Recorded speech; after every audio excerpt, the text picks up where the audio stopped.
Welcome back, everybody, to Rain on Your Parade with J-L Cauvin. I'm J-L Cauvin here, as always, but never again, with producer Mike. Hello, producer Mike. Cat's out of the bag already, huh? Hi, Cat, J-L. Totally out of the bag. The Insider, folks, 1999 Best Picture nominee, Al Pacino, Oscar nominee for supporting actor in that movie. That's what I was quoting. Yes, I figured up top. It's Inauguration Day as we record this, and it's such an incredible day of symbolism. Donald Trump, shockingly back in office, delivering a slow, boring, yet menacing speech. We called it, me and my friend Rod on the Karen Hunter show earlier today, came together. I said it's like the Klan Juneteenth, and he said Klanteenth. And I said, that is perfect. It's Klanteenth. This is what this is. This is a rejoicing of white people getting to see decent people upset. Yeah. That's what this holiday is about, because I stand by my true belief in the MAGA movement. You'll see, today is supposed to be their celebration. Their Lord and Savior has risen. Same day as MLK Day. Yeah, I mean, maybe the last one ever. What a great way to overshadow a great black man than to have the worst white man rise from the dead. This is as close as we may get in our lifetimes to the resurrection of Christ, except it's the opposite. Well, he said in his speech, right, that he was saved by the bullet, missing, so he could saved by God, so he can come in and be president again. And to be honest, God really may have wanted to kill that MAGA firefighter. Yeah, right. Like, if God is a just God, he might have been like, you cheat on your wife in the firehouse, you're generally a racist piece of shit. Right. Bye-bye. Gotta go. Yeah. So, but maybe not. Maybe not. Maybe not. Might have been all coincidence. Yeah. I don't know. Yeah. The Lord works in mysterious ways, but with Trump, he works in really shitty ways. Mm-hmm. And so today, Trump rises from the ashes like a stripper from Phoenix.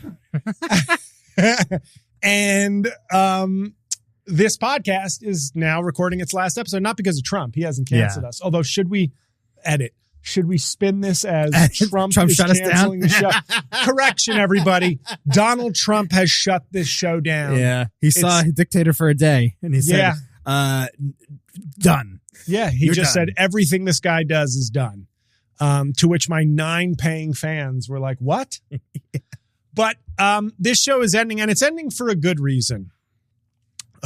Because Mike, producer Mike, as they know you, I'm going behind the wall. Mike. First name producer, last name Mike. It's a foreign name. I think it's Eastern European.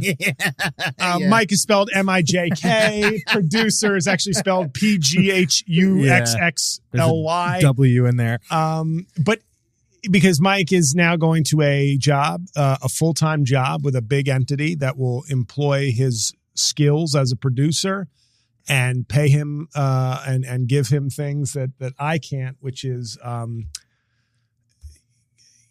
making him go home late on Mondays, basically. That's basically what I've brought to Mike's life over the last year and a half. I've ruined Mondays. That's not true. It's been a very fun ride, obviously. When we started this venture, it was a different time in podcasting. I think we both, the deal that we had in place, in my mind, I was like, well, we'll be making money off of this thing in no time. Yeah. And then it just didn't really work out. But I could have told you with me involved, it was not. I kind of kept that close to the vest that it wasn't going to work. I want to say, though, I do think in the time that I've known you, I am one of the few people that has really attempted to work with you and also try to make you feel like the sky's the limit. Yeah. Whereas... And you won't make that mistake again. That I can tell you. Well, but actually, that's not true because we. So, but I before you get sentimental, go ahead, not that you will, but I might. What I would like to say is two things, somewhat jokey but somewhat serious. I hate most people that I encounter in this world, let alone this business. The higher percentage within the business. Yes, of course. I think we're a stupid, selfish, ignorant society, and we're getting worse day by day. I think this podcast has certainly stood for that. Yeah. And I have been begging my fans, my friends, anybody who will fucking listen like I'm a psychopath screaming about the Lord in Times Square, just give me a chance. I got the talent, I got the skills, I got the knowledge. I can do something. I could really be somebody. And I got lucky in 2020. The algorithm, pissed on me and said, you are anointed for a little bit. Yeah. And I gained a lot of fans who I didn't appreciate the fact that they were new consumers of comedy, which meant people in search of a distraction, not fans of art, not fans of my work, now this, I hate giving this caveat. Of course, I'm not talking to people who are. I'm just saying I have an incredibly low percentage of quality fans. And by quality fans, I just mean fans. I have many followers, very few fans. And kind of like Republicans and Jesus. A lot of them follow him. Right. Most of them don't really like what he does. Yes. And you, and I've known you for a while, but you you took me on to make this show. I reached out to you and I was willing to can I pay you for studio time? And you said, why don't we do a deal? Yeah. And that was enough validation for me to say, hey, this guy, Mike, for everybody, Mike has given me who knows how many thousands of dollars of work. No, I mean, I know, in terms of his man hours and his skills. And I have enough confidence in myself that I believed that I was worth it because it would pay off, because I know what I'm doing is good. And I am thankful, first on a show level, the feedback was universal that, Mike, you took my skills and you just shaped them. You added that coaching, that producing, as much as every ninth show I would leave here either depressed or in a huff because I was like, well, after 7:00, why do you fucking become a dick? But the overwhelming result was a show that I am insanely proud of and happy with, and that I wish I could have made this the centerpiece of my comedy career. But for every imaginable reason, except your producing skills, it didn't work out. The fans seem to arbitrarily return to the show. In other words, I would hope we had a great episode. Look at that. Viewers went up. Listeners went up. Little by well, little, let's hope they stay. Right. And then they would. Some would. And then some wouldn't. And it algorithms are not my friend. They haven't been my friend since 2021. Yeah. My fans seem to enjoy passively consuming my stuff when it comes across their desk, but no matter, and I really believe you helped me make an excellent show. Whatever people like about my intellect or my humor, I feel like you helped craft this into a perfect, fairly non-mopey vehicle for what I do. Yeah. And it's a testament, and I joked with you before the show, basically what this feels like is as if somebody listened to our show and was like, this is good stuff. Well, what do you like about it? The comedian? No. The social commentary? No. The politics? Absolutely not. The personality? No, he's pretty off-putting. What do you like about it? Video and sound. Oh, okay. Well, I know exactly how you can extract those minerals from this earth that is JL. You just dig in there and you get your Coscarelli elements out and you're left with a big steaming pile of undevelopable land. Oh my God. So I'm very frustrated because I am happy for you. I'm happy that someone affiliated with me gets to succeed. I'm at this point content to be Charles Dutton and Rudy. I'm still a janitor, but you did it. Yeah. But it's sort of, it's disheartening to me, not because you're leaving. And not because in a year and a half we didn't create the fucking Joe Rogan experience. It was like, Mike, you can't leave. We have 9 million listeners. Who's going to do better than that? Right. It's that it never really took off, even within my own parameters of what taking off would constitute. So in a way, I'm glad my fans never truly gave this show a fighting chance. It was never, this isn't a show where it's like you're sitting at home going, I I know this is but I feel like JL's show, we're up to like 15,000 listeners. Like there's with Trump coming back, 15,000 listeners, we would have still been in business, baby. Do you hear that? 86,000 YouTube subscribers, 200,000 followers on social media. Of course you don't. I wouldn't have gone to iHeartMedia begging for a full-time job. Right. So but it is rare in this business. I have been used by a lot of people. And somebody could argue I'm currently being used by someone in my comedy career.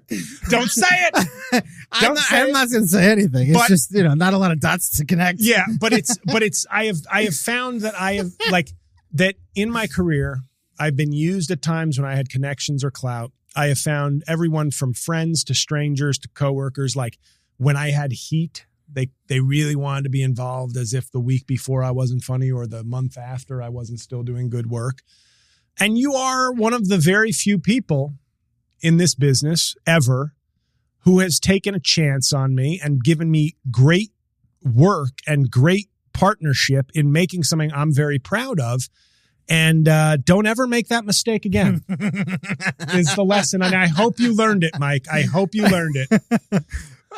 This is instead of undercover boss, this is like undercover fuck up. It's like, it was JL the whole time. You were never going to succeed. No. Listen, hold on. All right. Do I get a chance now? Sure. Okay. So first off, I appreciate everything that you have just said. That does mean a lot to me.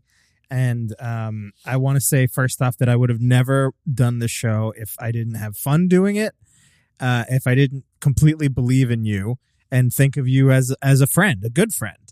All of those factors are obviously important to me. And I mean, the lesson I think I've learned throughout this experience of, folks listening, it's not just JL's show that like we couldn't really get to the heights we needed to sort of not have to go get a day job. It's everything, right? My studio, it's done. We couldn't make any money. It's now being used for OnlyFans content. I mean, we started this thing at the absolute worst time. And that's the thing that kind of sucks about it. Cause I do think if we had started this maybe 4 years ago, we would have been in a position where we could have done something where people would just go, wow, those guys are working on something really interesting. Because I do think, 4 years ago, this would have been the home for making podcasts great again. That's true. But I lost a 50-50 vote on whether to stay with Mike Coscarelli. But you lost a 50-50 vote. I would just say that, like, I do think that in this case particularly, I know how you tend to feel about projects that you've worked on. I do think we are really victims of the time. Unfortunately, survivors, in this case. Mike. I'm not a victim. I'm a survivor. A survivor of the time. Thank you. Seriously. But I'm a survivor, not gonna succeed. My career's over. Good luck, Mike. Anyway, sorry. So the thing that I want to drive home to the listeners is also that, the current job that I'm about to take. JL and I have discussed this a little bit, but off mic and off camera. But I'm basically not allowed to work on other podcasts or storytelling properties is what the in quotes it is. Audio storytelling projects. So obviously ASTP. It's in standard industry jargon. That's right. This is not the last time that you and I are going to be working together on stuff. We already have something in potentially on the books for this summer. And my lawyer is actually going to reach out to you that when I go on my killing spree, the documentary rights are solely yours. That's going to be great. Okay, see? Okay. I can't wait. Yeah. That'll be fun to dig into. But I mean, this isn't the end of us working together. It's let's be honest, it's probably not even going to be the end of stuff on your YouTube channel. Yeah. It's just, we're taking kind of a collective step back as partners, and we're going to rework some stuff, and we're going to co-parent Rain on Your Parade. We love it equally. It is not the show's fault, but we're just going to, handle it in our separate spaces. Yeah. So, I mean, there is more stuff that'll be coming, from both of our collective minds. And, but dude, this has been a ton of fun. And obviously, I wouldn't have taken the project on if I didn't enjoy it. and if I didn't have fun working with you, I mean, I had fun working with you. This is how this started from when I was working with you and Jay on making podcasts great again. You know, like I would go to your apartment every week, and you know, Cookie would get up all in your crotch. Yeah, and we'd have fun, and most of the jokes would be understood. And, yeah, and honestly, like that, you know, that's how our relationship developed, because it was. You know, I feel like a lot of times Jay would leave, and you and I and a lot of times Laura would just be like hanging out, talking about life and talking about stuff. And that's how the friendship developed. So, I mean, you know, obviously I still have high hopes for your talent and your abilities. I don't have high hopes for our industry, which we share. And I think that's sort of like the bummer about all this, because I do think, again, different time, different place, we would have been able to really hit this out of the park in terms of just being able to capture a bigger audience. But I just think this is sort of a symptom of a bigger problem that we're dealing with. And we're just going to have to, you know, pivot into some other stuff that, you know, we'll be passionate about, but we can do for free. Yeah, and I'm about to pivot. I just can't do this anymore. I'm about to pivot to Indeed.com. So for another producer or for another career and people path? have talked about a producer, and I was talking to my friend Pete Dominic the other day, and he is a genuine fan of the show. Of this show? He's a busy guy, but he really got into it and has really enjoyed the show. And he was like, well, you should you shouldn't quit. You should get a new producer. Like and I'm like, but the problem is, it's like I like the dynamic, and I like your work. And it's like and here, sorry, everybody, there's about to be a slight money thing brought up. But I'm going to continue doing my Patreon stuff where I podcast like once a week there and post like book reviews and stuff. Now, obviously, if anybody wants to still hear my takes in the next couple of weeks and is missing Rain on Your Parade, it's $3 a month. Yeah, ain't much. I'm just waiting for them all to click off in disgust. But it's not really a lot, which I like to set a price point low to then, it's almost like me going to a dominatrix and saying, like, step on my nuts and spit in my mouth. Like when you set a price point low and your fans still don't join, you're like, yes. Oh, now tell me I'm worthless. Yes. Oh, God. Tell me I'm a piece of shit. 50 cents. Oh, no new subscribers. Oh. Just you'll see me in my fucking office at home, choking myself with a lemon in my mouth, going like, he lost subscribers when he lowered the price. Oh, David Carradine. Oh.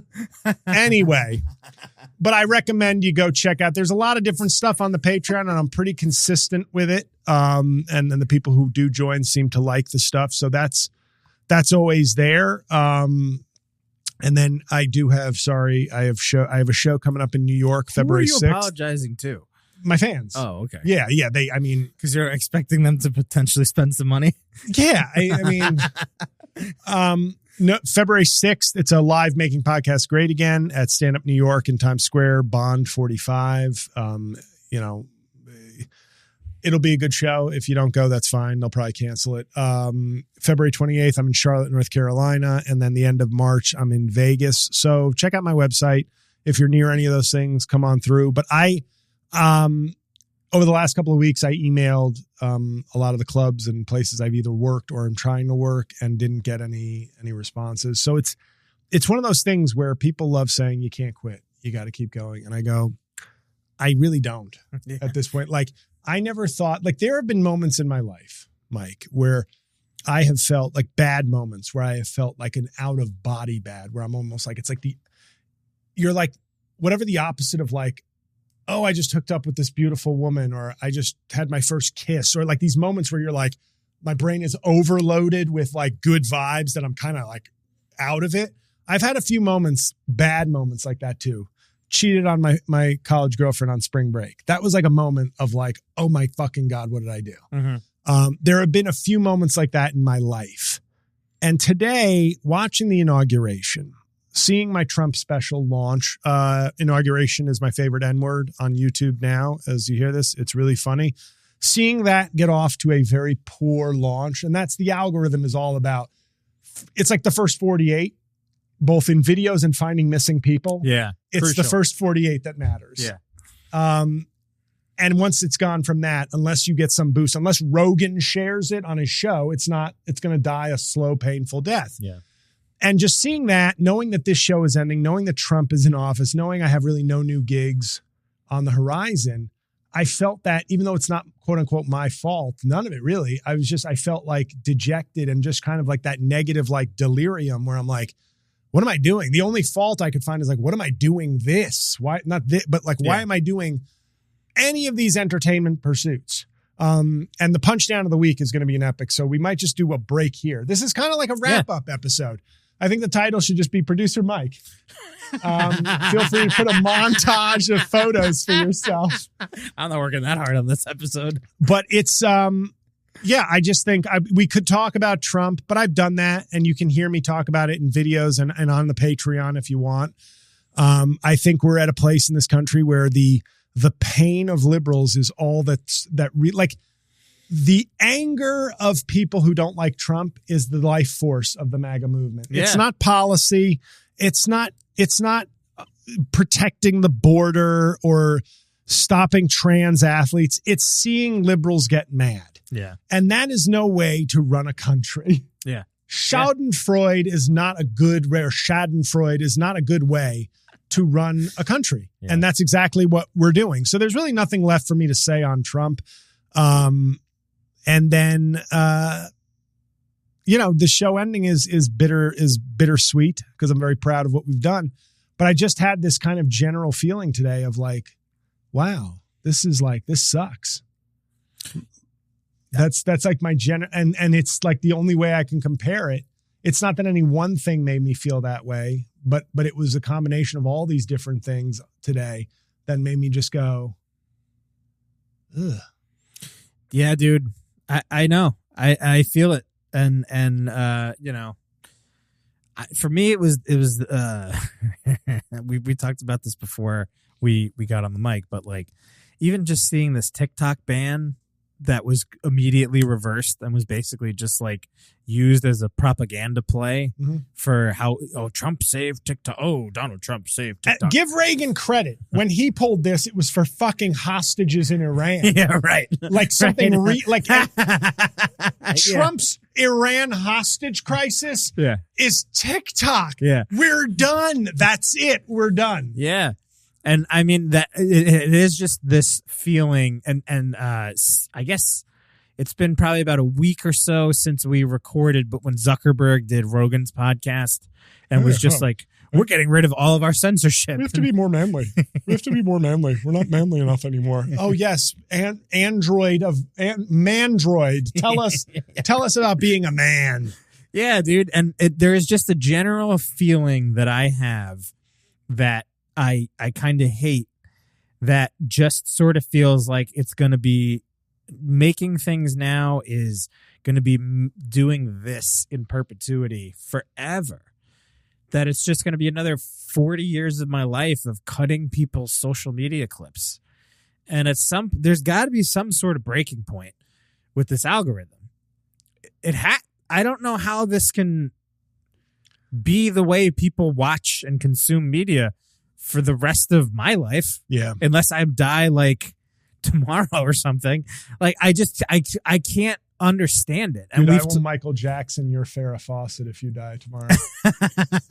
We should just Thelma and Louise it together and just go right off the Williamsburg Bridge. But I think that's the thing that's getting to me, and I feel like it's a version of what's getting to you too. It's just like, feeling like you're doing good work, spending a lot of time on it, and with these clips, man, that's the major thing is just for some of those other clients that I've had having like cut things that are 90 seconds, you spend a ton of time on it. Like I'm sitting there with bloodshot eyes in front of a computer because I've just been staring and making cuts on videos all day. And then to know that they're basically just going into the garbage can of the internet where, you know, we've talked in the past, I'm such a fan of classic films or you know, classic music or whatever. And those things have a shelf life where a long shelf life. You can go back to them. You can go back to some of these classic films and just be like, wow, what a work of art. That, you know, look at what's going on here. Look at this acting performance. What a great script. There's a million reasons that you can like dissect film, and people do it. Right. Is that going to be, I mean, are people going to go back and dissect, you know, the Call Her Daddy pod? And I'm not even throwing shade. I'm just saying, like, at some point, none of this stuff is going to have any lasting influence. And that is depressing.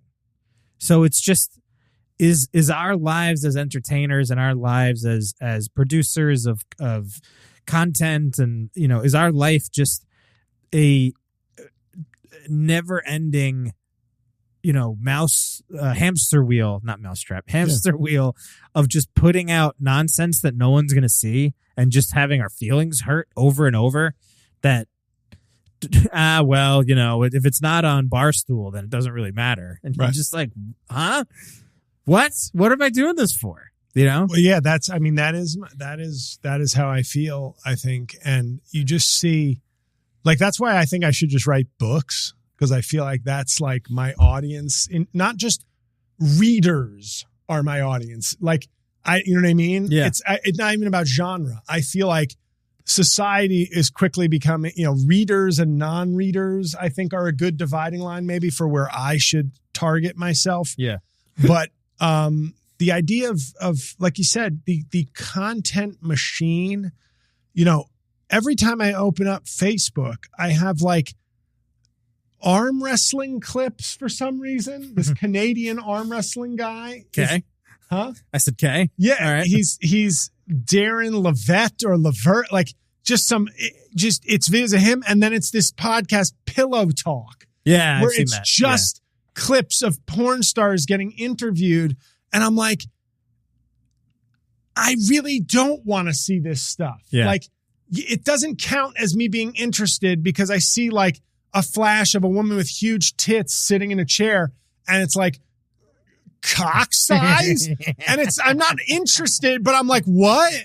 And then they're like, got him. Yeah, I know. Him. And now your YouTube algorithm is just like, a mess. What is this? Yeah. You show me a car crash. Yeah. I'm going to go, oh, what? Oh, he must be into car crashes. No, you just show me a thing that like gets me visually. Yes. I'm not interested. And that's now what I get.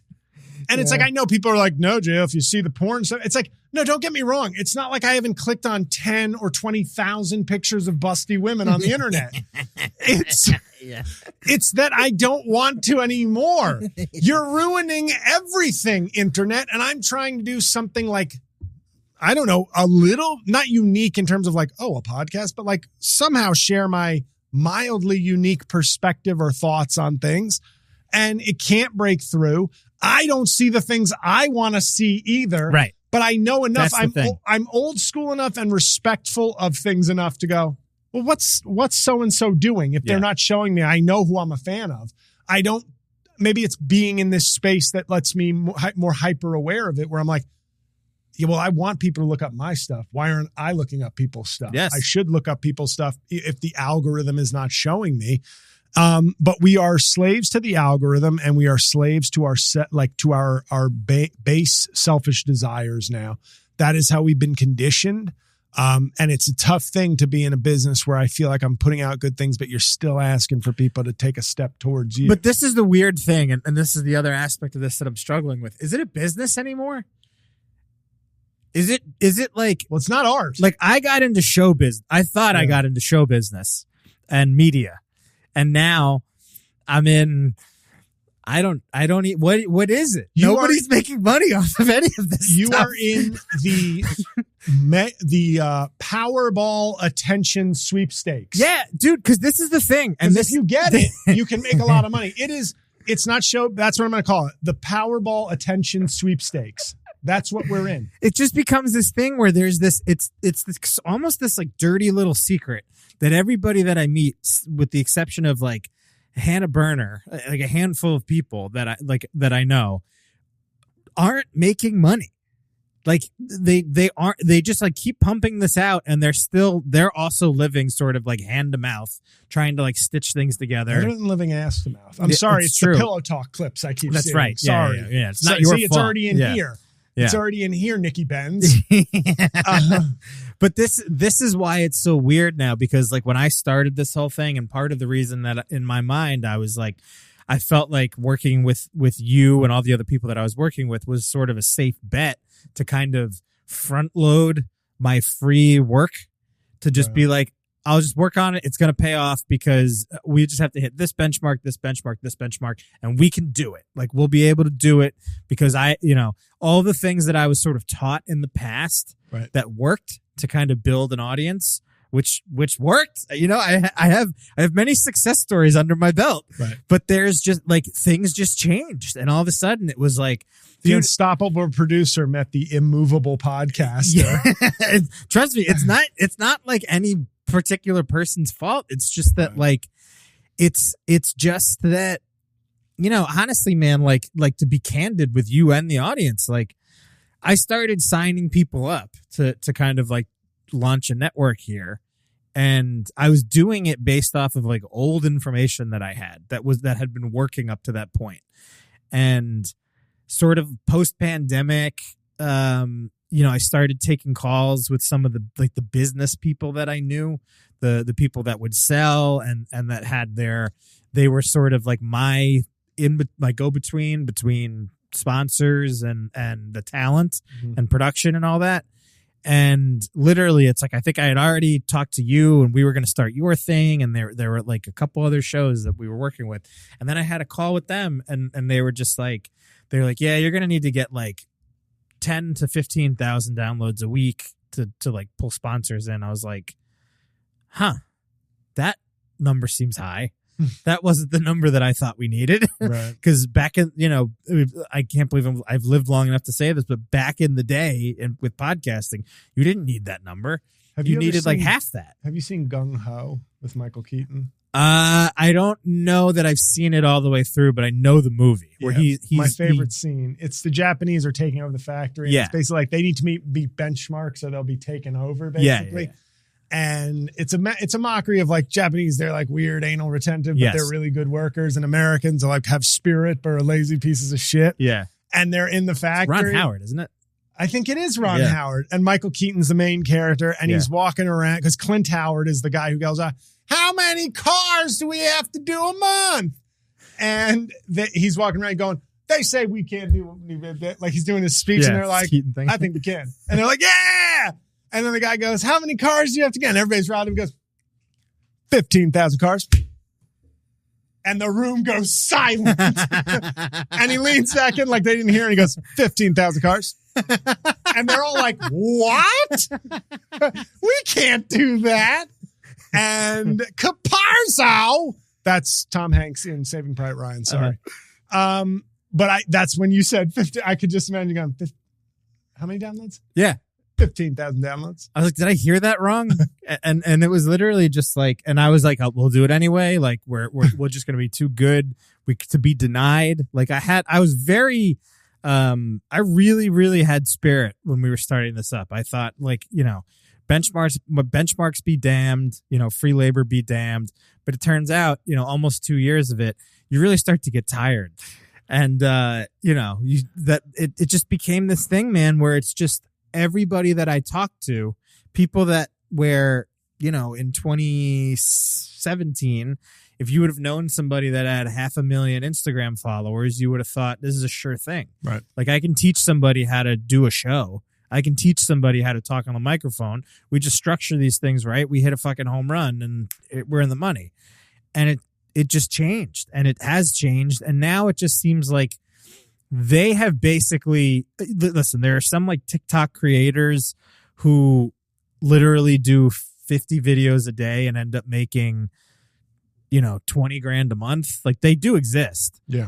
But primarily it just seems like they have tricked everybody into just supplying them. It would be like if NBC, instead of like taking their time to, deliberate over whether or not Seinfeld had legs to last for X amount. It's like if NBC was just like, instead of being precious over what we're going to make and put on our airwaves, we're just going to invite anybody in the world to just make stuff. We'll give them an hour on the day.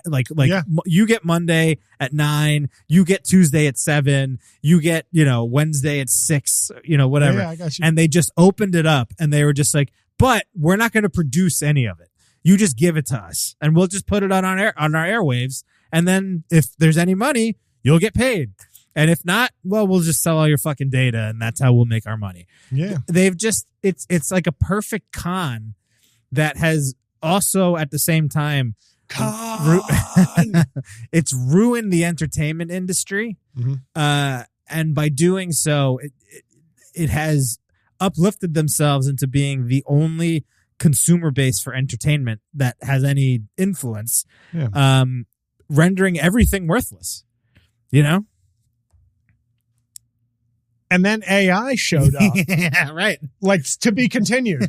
How bad can it get? It's just a mushroom cloud. Who's that at the door? It's AI. And I want to actually, before we take a break, this is just, I wanted to say my thanks and be mad at my fans. Cause like you said, the amount of work you did that they enjoyed and that I couldn't be, I don't even know what the point of me having 86,000 subscribers on YouTube is. Like, I just put out a Trump special today, inauguration. Yeah. I'm thinking, that's got to be pretty good for the algorithm. My channel, inauguration, Trump, special, stand-up special, all the buzzwords. Right. It's doing shit right now. I'm sorry. And no, it's okay. It's like, I kind of was just hoping it wouldn't, but I was like, it'll do shit. Yeah. Like, I saw a guy, and I'm going to talk about it in the comedy talk, but I watched a guy's special. I saw him. I did a show with him Wednesday. He was just a spot at the Comedy Village, and it was a really funny set. So I said, you know what? I'm going to go watch his special. So his special had like 29,000 views, and it was very good. He has 633 subscribers on YouTube. I was like, wow, that's a good ratio. I have 86,000 subscribers on YouTube. I'll be lucky if this thing gets 10,000. And it's exactly why people follow me, the Trump shit. Right. So you start to go, well, now I really don't have a fucking clue. Yeah. Like literally, it's like, I have 86,000 people who subscribe to me. You want to go beyond that because you want to grow. Yeah. I've done all the buzzy things, and it's like, first 5 hours, 2,900 hits. Oh boy, this is going to tank like a motherfucker. This is my Monkey Man, a better man, the Robbie Williams biopic, which, by the way, 2 things I wanted to bring up to you. Yeah. I saw it. Yeah, you told me. Oh, I did. Yeah. Did we do it on the show? I can't remember, but you told me. You said you liked it. Oh, I did. Yes, no, that was in text. Yeah. I did like it. And here's what I'm going to say. And this is a good way to wrap this up. Why shouldn't our main body of the last episode be about a movie about a monkey, CGI monkey? A CGI monkey. But 2 movies in particular stood out to me, not as my favorite movies, but 2 movies stood out to me this year. One is on Netflix, Emilia Perez. Yeah. And a better man, the Robbie Williams monkey biopic. Such a dumb idea. But here's what I'm going to say. Those 2 movies on paper seem really dumb to me. And they both were original, and they were both really kept my attention. And like I watched both movies, and at the end of them, I was like, I enjoyed that. Mm-hmm. I'm not saying it's the great, but I'm like, I enjoyed that. I went to a movie for 2 hours and left going, that was fun. That was interesting. Like I was attentive. I'm not saying it's the greatest movie I ever saw, but I get like thumbs up to both of those movies. A musical about a Mexican drug lord getting gender reassignment surgery, and a movie about a pop singer who doesn't really matter that much in America being portrayed as a monkey for his life. What? And what's so crazy is it's like we in this country sort of go, we want attention. Like you got to get their attention. It's got to be, but don't make it too artsy or good. We want it to be bullshit that gets our attention. And I just thought both movies had Emilia Perez has gotten a lot of praise. But Monkey Man, I'm just calling it Monkey Man, even though that's a different movie. Yep. A Better Man is like enjoyable. Like I really just kind of sat there with my popcorn and was like, I really liked that. Was it perfect? No, but I really did enjoy my time with that movie. Yeah. And it just makes you realize, like, don't try to make art. Yeah. I mean, at this point, that's true. Like unless you're prepared for nobody to see it. Right. And if you are, then that's fine. But I remember when I saw the movie The Last Duel with yes, Matt Damon and Adam Driver. And my friend Chris told me to see it in the theater. He said, I think you'd like it. So this was like 2021. Yeah. I went to see it. There was like one other dude in the theater, and it was like a random Tuesday. But it was its first week. Like it was just after its first week, and it made no money. And I saw it and I was like, that movie was fucking awesome. Was it good? I never saw it. Awesome. Yeah. Awesome. It was what you really would expect from Ridley Scott, Matt Damon, Adam Driver, and the woman's name, Jodie Comer. And Affleck's in it too, isn't he? Yes. Yeah. And Affleck was so good that like it took me like his second scene till I was like, oh fuck, that's Affleck. Yes. Yeah. And if you give me that cast and that director and tell me this movie's and good reviews, this shit's gonna flop. Yeah. No. Flop. Yeah, big and time. Ridley Scott was pissed. And I could see people even on my timeline that I'm friendly with going like, dude, make more movies people want to see and maybe you won't have flops. And then they watch it on HBO Max a year later and they're like, this movie was fucking good. And I'm like, yes, he made a good movie that you liked, but we're now conditioned to this like bullshit. You know, it's, and I'm sorry for you get me rambling, but well, people also just don't go to the movies anymore. It's kind of. I just think that Wicked, Sonic the Hedgehog, Lion, no, Mufasa. but that's not what I mean. I mean like cinema. They don't go to cinema. No, not even that. I just think that when I was a kid and when you were a young adult, there was a time where you just went to the movies every weekend. Yeah, and you just found something to see. You know, that was kind of like the way I saw some horrible movies. But in the spirit of the cord cutting discussion from last week, yeah, man. But then the streamers showed up and made it so much better. Oh, the streamers Fast forward are awful. 6 years, it's like, this is all garbage. What do we do? Well, the movie so theaters bad. are all closed. Yeah. The influencers and the tech people, the movie theaters are going to close, and you'll be stuck with this dollar store dump of content. Right, because even they're no, we're you're doing it to ourselves, Mike. I know, dude. This is the show in a nutshell. We are destroying society and only pause to complain and not we pause to complain, Mike, and not contemplate. We got to contemplate, not just complain. Yes. Thank you, Cornell. One last visit. Vinny, fuck off. You're not appearing this week. There was even back in the day when I was like a kid and I saw some of those terrible movies in the theater, like there are some of them that I go like I look back on and I had fun in some of them were like bad. Like I remember I saw Heart's War. Remember that movie? I didn't mind Heart's War. I saw it on video. Dude, I was in law school when I rented that. Yeah, but I was like, I know. It was a new 11. release. I remember going to the theater and my friend Jack and I went and we were like, I think Lejeski? No. I know. I was like, we thought it was gonna be this like cool war movie because I think that's what the trailers were, and it was like a court. It was so bad for us at that time. But I saw some movies like Double Take. Remember that stupid movie with Eddie Griffin? Oh, I never saw it, but yeah. There was like a ton of those where it was just like, this sucks, but this is fun, 13, whatever. Well, Van Damme and you just used to go. Was my dumb 12 to 16 movies. Right. Bad movies. Right. Loved them. But you used to just go like the Saturday night or Friday night, like you would just go to the movies and you just be like, what's playing? Oh, Scary Movie 2 is playing. I'll go. I guess I'll see that. And you would just fucking go and you'd watch it. And then there were the Saturdays where you would like go in the daytime and bounce into like 3 different movies. Mike, this is old, but Ben E. King of Stand By Me. Yes, of course. Well, he was in the Drifters, I believe. Either the Platters or the Drifters. I'm not sure. Group. And they had a song, Saturday Night at the Movies. Yeah. Like, Saturday Night at the Movies. Yeah, you are old. No, do you know what this is, though? This is another thing. when you're getting driven by your mom to the movies as like an 11-year-old and she's got the oldie station, you get to immerse. This is why it's important, and we're never going to do this. This is just a lesson for historians. Yeah. This is why it's so good to interact with other people, other generations, and being in a car with your parents and they're listening to the oldie station. They're catchy songs. They're great. So you get like exposure to other things, and you don't just go like Frankie Valli. Yep. Obviously, that's kind of but you hear so much good shit that you're like, oh, that's good. No wonder that's a hit that has lived on. Right. Instead of just going, what bullshit rapper has collabed with Dua Lipa or Sabrina Carpenter for a 2-minute and 8-second song.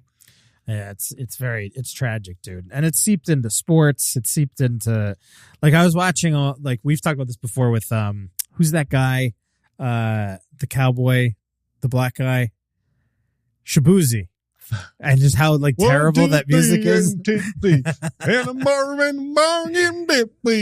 it's just like every single, like I was watching the football games this weekend, and it's like every single break is just some horrible song.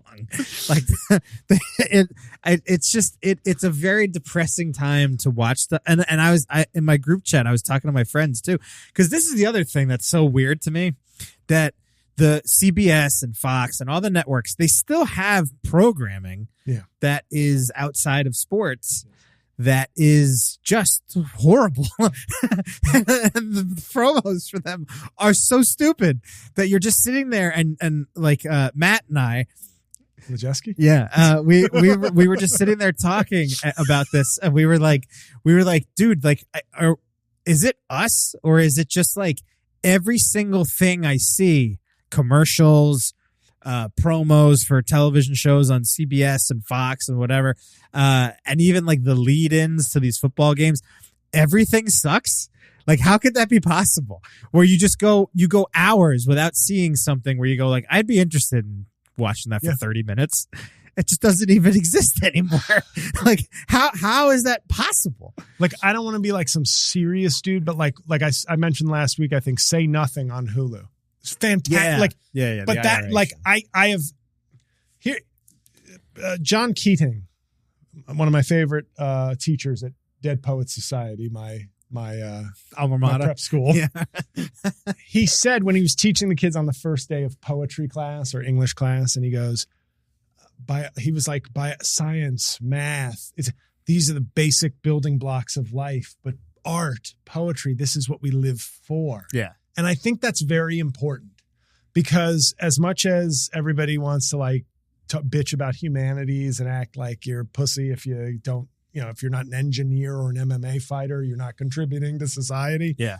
But there is something profoundly smart in that quote from that movie, which is when all our art, and I'm including myself in this because I've put out tremendous work, people. When art becomes algorithm based and every song becomes, I'm still convinced that Espresso by Sabrina Carpenter was put together by a computer program. And I mean that in it's catchy and she's cute and she's got this perfect combo of sexy, but am I okay? Yeah. Kind of like, you are 25. Okay, great. Yeah. Great. But she's got like and that song is like, I don't even know why I like it. That's how deep, like, I'm just like, this is definitely, somebody has scientifically engineered a song like that to be like, yeah. Like Zoolander when Relax comes on and he tries to kill the prime minister of Malaysia. That's Obey what my dog. Kill the prime minister of Malaysia. But I do think there is something deep here, which is like, everybody, if we're just going to, if we're just consuming this shit, that's why the Rangers have been so important to me. I believe this. I found something new and spontaneous and not algorithm driven. Yes. To dig into and to be like, I'm learning. Sports is like the one thing that I can't be, basically. And as much as I hate the fact that hot NHL players are like by design robots in interviews, I wish they could get a little bit of personality. But if I have to trade in a sport becoming about brand and influencing not fuck it, I'll take the deadpan we played hard today. Because dude, like I don't over the alternative. You're obviously a big basketball fan, as was I. This is the first year that in probably a decade, I just don't care about the NBA at all. Like I have almost no interest in it, and it's kind of shocking to see that there's like the Knicks competing. No, and that's funny because I'm a Knicks fan, right? And I'm just literally the Knicks are like good, and I'm kind of just like, but I think part of it is there's some like basketball problems that I think that's a different conversation for a different episode. But I do think that a lot of it, man, is that there is you're seeing the generation gap in viewers of sports. Not in all sports, because in football they don't let them get too much personality, but there is a generation gap now between except the Vikings apparently who are doing like coordinated dances before they got knocked out of the playoffs. Oh, they all do that now, but this is like, but at the end of the day, like football is a very like military based sort of game, so there's like rank and file in a way. Whereas basketball is like the express yourself sort of league. And I do think that there's something now where it's just like I do not identify with a kid that comes into this league at 20 and is like his own personal brand.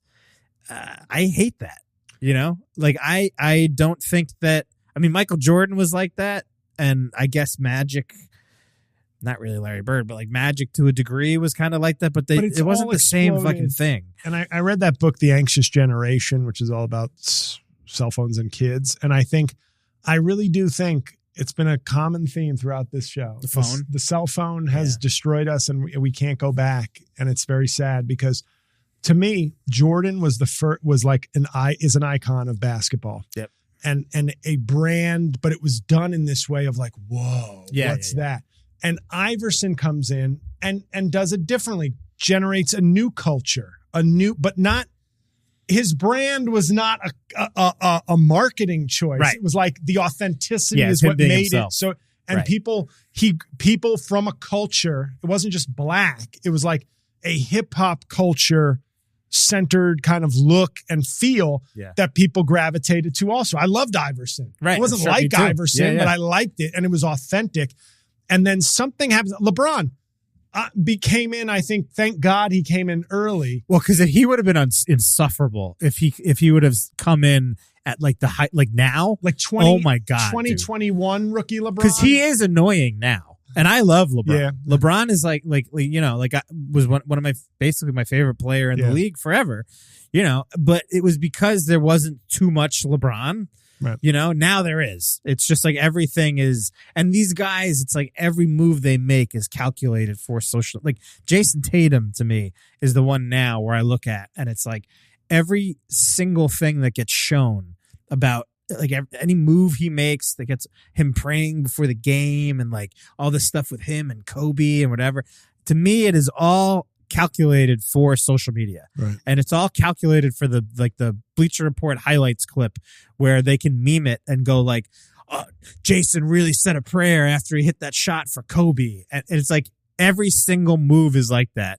Whereas to your point with like Michael Jordan, it was just like you had the perfect player for the perfect PR machine with Nike, and they just complemented each other, kind of, right?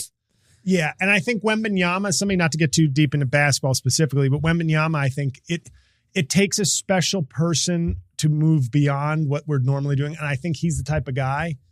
He's such a freak. Yeah, the freakishness will be able to speak for itself. Which is kind of cool. He won't have to be But he also seems like a very smart guy. He seems like somebody that is like almost mature past, because he's got, what is he, 21? He just turned 21. Yeah, I mean, like he's young, man, and it's just like he doesn't seem that young. He seems very weathered. He seems very like ready to be a guy in the spotlight, as opposed to some of these other guys that are that young. Because it's the only sport where guys go into the leagues as pros that young. There's no other sport. Hockey, sure, but hockey is a different thing. Yeah. But it's like these guys, there's a whole culture now around like a look at me kind of culture. And it's, basketball is the most social media of the sport. I liked it. I don't mind. I actually don't mind. Like, I loved Terrell Owens when he was in his prime. I don't but again, mind. that was awesome. Right. That was like wrestling. I don't mind a look at me if it's really like, look at me. Right. But he was like legitimate my narcissist. Brand, right. My brand. Right. Yeah, exactly. It's the T.O. authenticity. was like a true psychopath. But I love, perfect example of Terrell Owens. My favorite was moment, the best. He was when really he funny. ran with, and I was so resentful when they were like, is Ocho Cinco better at, no, not even close, actually. Yeah. Terrell Owens once took the pom-poms from a cheerleader. Oh, yeah. The popcorn. He put he took the ball and put it in the star, yeah. and did this. And then Emmitt Smith did it. Yep. And then Terrell Owens went to do it again and somebody not, and I said, none of these things I have a problem with. Yeah. Including the guy like barreling into him so he couldn't do it again. I was like, you talk the shit, you sometimes pay but it might have been like, hey, this is actually good for my brand, but I didn't feel like it was like, we've market tested certain arrogant strategies and we decided this is the one. And now everything is a brand, and this isn't and I know you're on this page, this isn't a MAGA, why can't they play the game the right way?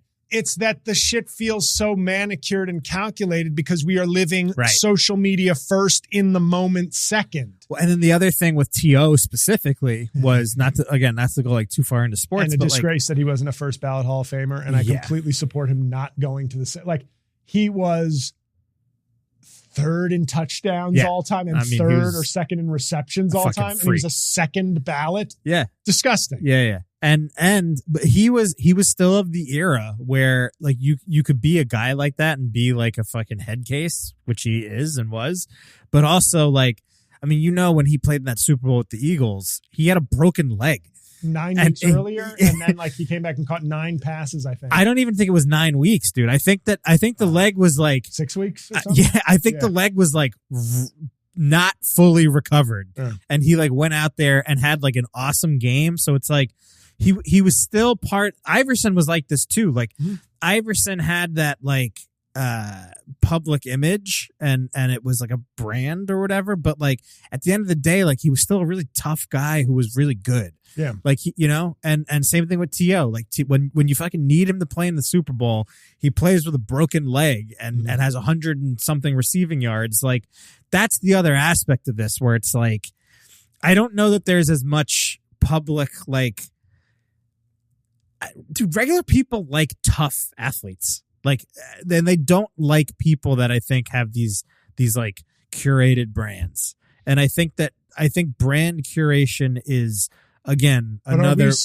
Are we speaking from a dying age where are fans under 25 completely enamored with the Devin Booker brand or the Jason Tatum brand or the whoever? Like, are we looking at it through our perspective? And it's like, no, this has to be working or accomplishing something if there's such a commitment to kind of, being about that. And that's not to say all these guys obviously put in tremendous amounts of time in the gym and all that. But you know what, dude? I think there's an aspect. I told you how much wrestling I've been watching over the last like Attitude Era wrestling. And that whole thing where Stone Cold broke his neck. And then basically like finished the match and like won the match with a broken neck. I do think part of the thing that is lost now is the live atmosphere, because you can feel, even just watching it on television, you can feel the energy in the building when something like that happens. It's like an endearing thing to these people who are like, and you hear him talk about it. He was like, I know I broke my neck and I thought I might have been paralyzed, but there was I broke my neck and thought I was paralyzed, but then I said, hell no. And I got up and I won the damn match. Yes. Can I get a hell yeah? Thank you. Didn't know if I'd ever get to use my Stone Cold before the show ended. Just in the nick of time. And his whole thing was just like, there's a bunch of people that bought a ticket and I have to give them a show. And and you think that's good? I go to a city and I say very few people bought tickets and I have to give them a show. Right. But this is, we're doing more and more. We're doing less broken and less. Broken neck is one thing. Broken spirit is a lot harder to perform with. And I do it every damn night. Could I get a hell yeah? I drank 2 ounces of this 12-ounce beer. A lot of the beer mostly missed his mouth. He's like the Cookie Monster of beer. Yeah. Like, where'd the cookie go? Mostly on his chest. But like, dude, all right. So that stuff was like 97, 98, Yep. you know? And things were still live. Events were live. We spent a lot of time around each other. And I think sports is sort of the last place where that exists, where you can kind of be there for, you know, a live event. And I do think, man, like, especially as stuff gets more and more expensive. At dinner on Saturday night before seeing a movie, I saw, I was sitting there was a table of like 12 people. And two of them, the father was just sitting there watching the football game on his phone. Yeah. And I was just, I don't want to do this, but I really wanted to be like, sir, you're having a meal out with your kids. Could you please send the right message that sometimes other people's football games are not more important than family time? Yeah. Dude, I don't know. I don't know what the answer is anymore. And I do think that like I want you to take your phone. I want you to open up your window and I want you to throw it out and say, I'm mad as hell and I hate my fucking cell phone. I do think that's the answer, man. I'm deleting all my social media. I have no need for it anymore. I got to be honest. Even Truth Social, Mike? Oh yeah. Well, that one I might keep. You know, I need to get my news somewhere, don't I? But I do think that's the major thing. It's like I just think we all got to make a bit of a push, myself included, to spend a little more time together, face to face, live events, human interaction, nature. These aren't my Nature Boy. Combine several of them. Go see a Ric Flair show outdoors. Absolutely, you're getting like 3 of those things that I just mentioned. Woo! Yeah. But these are like the basic things we have to do, and we're not doing them. But like, I do believe, as much as I've complained about society, and then we'll go to comedy talk for the last time, Mike. Yeah. As much as I've complained about different things in society, small and big, I think from a selfish perspective, but I think it's right. I think the John Keating quote is right. When we start to lose art, not as a profession, not as AI taking over, but when we lose what art means, that it's escape, that it's thought-provoking, that it's examining things, that it's one person sharing a creation that didn't exist before they were here, and small or big, they share some of that with the world, whether it's 5 people in my case or 1 million people in someone else's case. When we start to lose that, we are giving up forget. And I'm sorry for all you factory workers out there, Mike. When you give up, when you automate a factory, you may lose a job. That's not really, and you want to find new work for those people because work gives people purpose. I believe one great philosopher once said, work will set you free. Or was that what hung over the concentration camp? Anyway. Oh, no. I thought you were going to get it right away, but no. But art, when we start giving up and automating and turning art into content, we're not going to have a purpose left. It's not the job. It's not what you put over the roof over the heads of your children or the way you take care of your parent. But like when we lose this thing and we've turned content becomes what we make and not art, and that we don't care. We don't either support an artist or look for art or go experience things and events and art. We're fucked because we will lose the thing that gives us joy. I'm on guard for it now, but there are times where I'm just sitting on the couch. I'm like, why did I watch that series? Because somebody told me it was good and it didn't really interest me, but I felt like better watch it. And that's a real dangerous place we're in as a society. I think the phone is a disaster. I think social media is a disaster. And I think we're in jeopardy of really losing so much of what makes us human in the good way, in the fun way. Even porn, to me, honestly, is like out of control. Oh, of course. And I'm just like, I still watch it, but to me, it's like, it's one of those things. And I've gotten made fun of. I said, I've paid for most of the porn I've ever consumed. And that's great. And people say that's stupid. No, that's good. And I go, I may not like the life choices they've made, but I respect that it's work. Yeah. And if I'm going to have a weak moment 9 or 10 times a week, they've earned it. A week. In the porn, that was the joke. Thank you. In my porn, which literally does have blood, sweat, and tears, I want to give them money for that. Yeah. And and people will laugh. People laugh. And whenever I see one of these porn clips that pops up, and sometimes it'd be like, she had sex with 500 people. I'm like, disgusting whore. I don't watch it. I'm saying, like, literally the story of this woman had sex with 1,000 men in 12 hours. I go, for who? For what? Is that sex positive? That's sex insanity. There's no way to vouch for that as anything but like mental illness as far as I'm concerned. Then you read the comments of all these men who clearly watch tons of porn. What do they say? I bet her parents are proud. And I want to sometimes I wish we could have we always promised the people porn stars, Mike. We never delivered. Yeah. But what I would ask, not in a gotcha way, not in a shitty way, because I'd be like, you're beautiful. You've made business choices, not the ones I would make. Yeah. But do you ever think about the people you're producing this for? Now, you might have some normal fans, some dudes who aren't bad dudes or whatever. But do you ever wonder about all those guys who will watch your movie and then their instant reaction is fucking slut? Your dad must be fucking killing himself. Is that who you want to do art?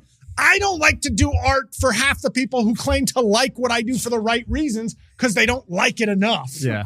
I couldn't imagine being like, yes, I've opened my body up to these men for an hour of an intense filth fest. Yep. And my fans are like, I bet your parents are fucking proud, you whore. Ugh. And I'm sorry, like, I don't even know why the fuck I brought that up. It's just get it all in. Paying for art, paying for work. But we get with porn, even we've gotten to this point where I think we're going to lose the like even guilty pleasures. Now porn is a guilty pleasure. The idea of like seeing a bad movie is not a guilty. Porn is the OG guilty pleasure.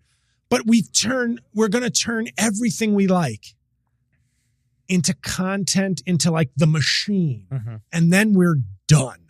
Like we're really done. We're going to have no way of finding purpose. We are increasingly secular, but we're also increasingly separating ourselves from the secular and the real. So when you give up spiritual pursuits and real tangible life pursuits, you're just a piece of shit on the internet.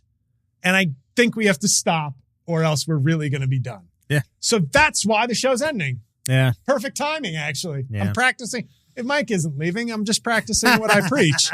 So I appreciate a lot of you. Not all of you. I got to be honest. I definitely can't possibly appreciate all of you, but I appreciate most of you who've been listeners and viewers of this. My Patreon is there for anybody who wants to keep getting a steady dose of JL. And, and there's other ways to support and check out my albums, check out my special. Please check out the Trump special, share it far and wide. But for the final time, we're going to take a break and we'll be back with the final comedy talk. Mike, don't you cry. We'll be back.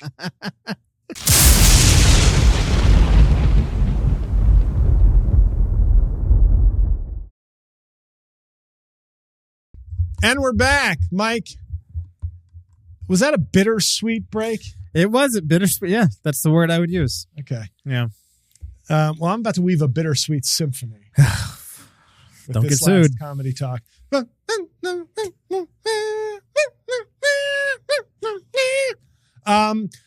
going to make this quick, but I have 3 specials I watched, and the reason they each represent something different. And my punch down of my life. Mm-hmm. Obviously, I want to credit most of my followers for just being punched down, like they've spirit punch downers. But I did capture this today when I posted my Trump special. I thought this was important. Mm-hmm. Because it's not a punch down. Like they didn't upgrade a joke, although I have plenty of those. But this person replied to me. I posted about my Trump special and said, hey, check out my Trump special. Yeah. And this person said, you're funny and talented, but his voice makes me sick. So I can't watch you anymore. Sorry.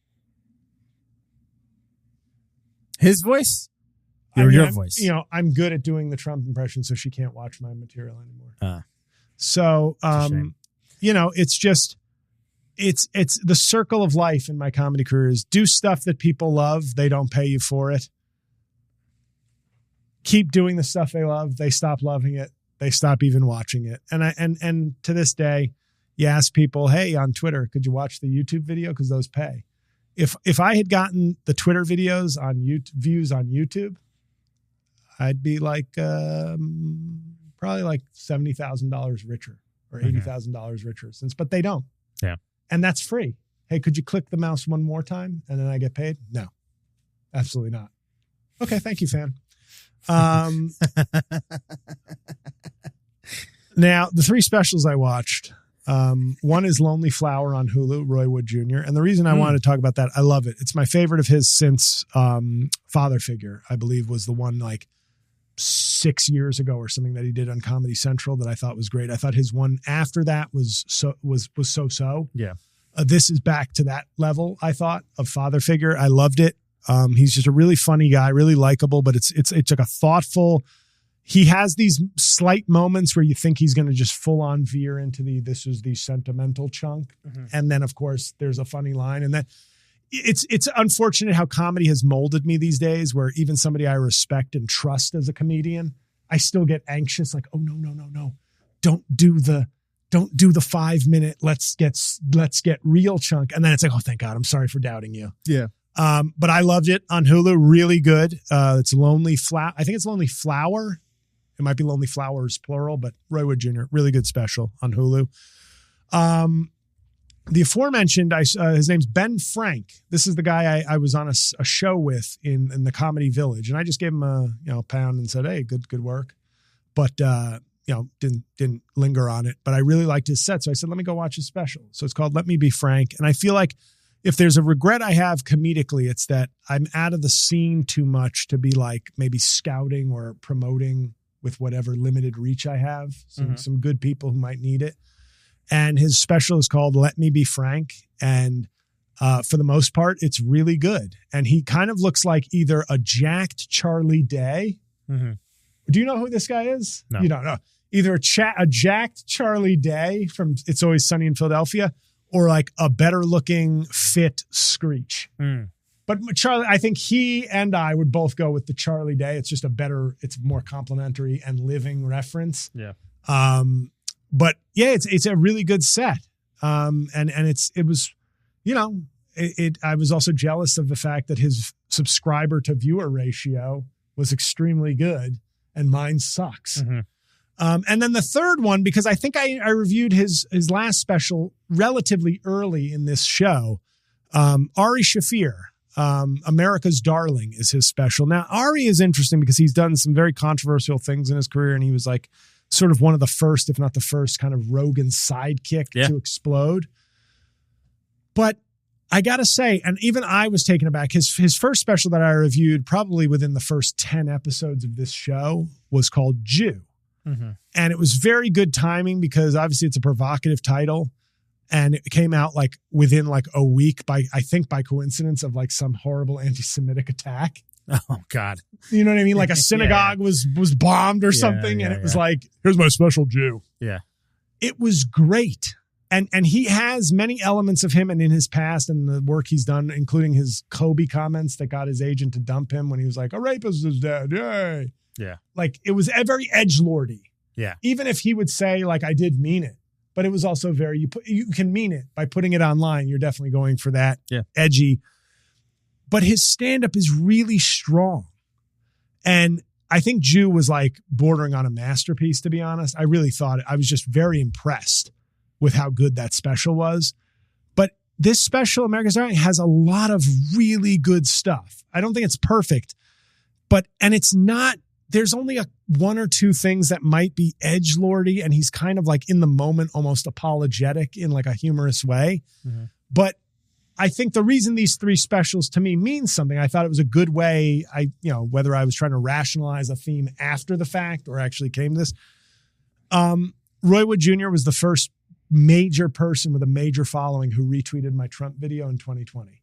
He took it from 18,000 views to 40,000 views in like a few hours. And then it was off to the races. The next morning it was at 1 million. And I credit, he doesn't know this or anything, but like, just, it's like, he definitely had he helped flip an algorithm switch that helped change my life, mostly for the worse, but monetarily for the better.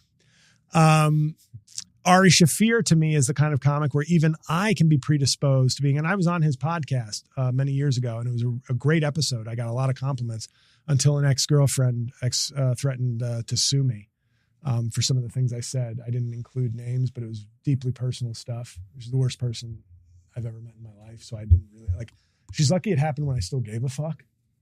Like right now, if that happened again, I'd be like, sue. Yeah. Get it all out there. Get it all out in public. Sue me. I'd be doing a parody of Belle Biv DeVoe. Sue me, baby. Sue me. And, but he actually deleted the episode for me. But he always gave me a little bit of an edgelordy vibe, but he really is a strong comedian. And that's just to tell people, don't always judge. So I'm thankful to Roy Wood, and he's a great comic. But with Ari Shaffir, it's sort of like, don't always judge a comedian because they necessarily don't hang with the right people, the people you like. Yes, you can judge people sometimes by the company they keep, but you can't always judge a comedian. You can't always judge their comedy by the people they keep. And I think he's a good example of people who might be like, he's a Rogan guy, he's a this guy. I mean, he's had back-to-back really strong specials. And, that's, if you don't watch his, just take that as maybe a bit of comedy opinion and wisdom from me. And then the third one, this guy, Ben Frank, this, I think, young comedian, youngish, he's in his early 30s, I think. But, don't make the same mistake so many people made with me. If you like comedy, don't just fucking absorb what's being shoved down. Maybe do a little exploration. Sometimes I literally just scroll, and obviously YouTube is showing me things, but I looked this guy up. I saw him at a show. I like to do the things that I would hope people would do for me. Mm-hmm. I put it out into the universe. Does it ever come back? Absolutely not, Mike. But I like to think I'm still an optimist, or else I wouldn't even be doing anything comedic still. Yeah. But I watched his special to sort of be like, I'm not going to make this guy's career. I'm not going to do anything for this guy. But it's like, if you like the guy's work, if you thought he had a good set, be curious. Dig into their stuff. If his special sucked, I'm like, he's got work to do, but it was a pretty good special. And I think that's just what, if I had any, since this is the comedy talk, I think if I had any advice for people with comedy, support good people who are funny, like Roy Wood. Support funny people, even if maybe you think Rogan sucks. That doesn't mean the people that doesn't mean the comedy that surrounds him is bad. Brian Simpson, for Christ's sakes, is like a Rogan opener sometimes, and he was one of my top 3 specials of last year. And yeah, if you go to a show and you see an MC or you see a feature, don't make them rely on the gods of TikTok or Instagram. You do the work. If you think somebody's funny, get their business card at a club. Like that opener, hey, that was funny stuff. What's your name? You have a card? They'll have a card, or they'll have something. And you might discover somebody good. And most of us are not going to be big successes. Most of us are not going to have our dreams come true. I certainly know that. But watch art, watch comedy, listen to comedy, find comedy, because the truth is, any decent comedian, they may want success, but they want somebody to listen to their shit and laugh. And you can't do that if you never look it up. So algorithms can feed you all sorts of stuff, but once in a while, just try to discover something new. We like to do that with lots of things. I know this restaurant. I know sometimes do it with comedy, because art is going bye-bye, and only you can prevent forest fires. So on that note, Mike, thank you so much for all the work that you've done. I clearly didn't deserve it, but I'm appreciative nonetheless. Stop. I'm a results-oriented guy, and we just didn't get the results. We did a great show. Fans, I really do appreciate you. Not followers. You know who they are. They're the 190,000 people who don't do shit. But you commented, you listened, you reviewed, you maybe bought tickets, you maybe gave something, joined Patreon, whatever it is. I thank you. And the one last thing I'm going to say, Mike, is I have a special on Amazon Prime called Half Blackface People. Can you please watch it and give it a 5-star review? Are you kidding me? This podcast is dying in a tribute, in lieu of flowers at the funeral service, Go to Amazon Prime, watch it, tell a friend to watch it, and give it a 5-star review. I will be checking. Don't make me drag Mike into like some special dark web episode where iHeartRadio can't find it. Definitely don't do that. So don't do thank that. you. And I can't believe I'm saying this, but I will not see you next Thursday.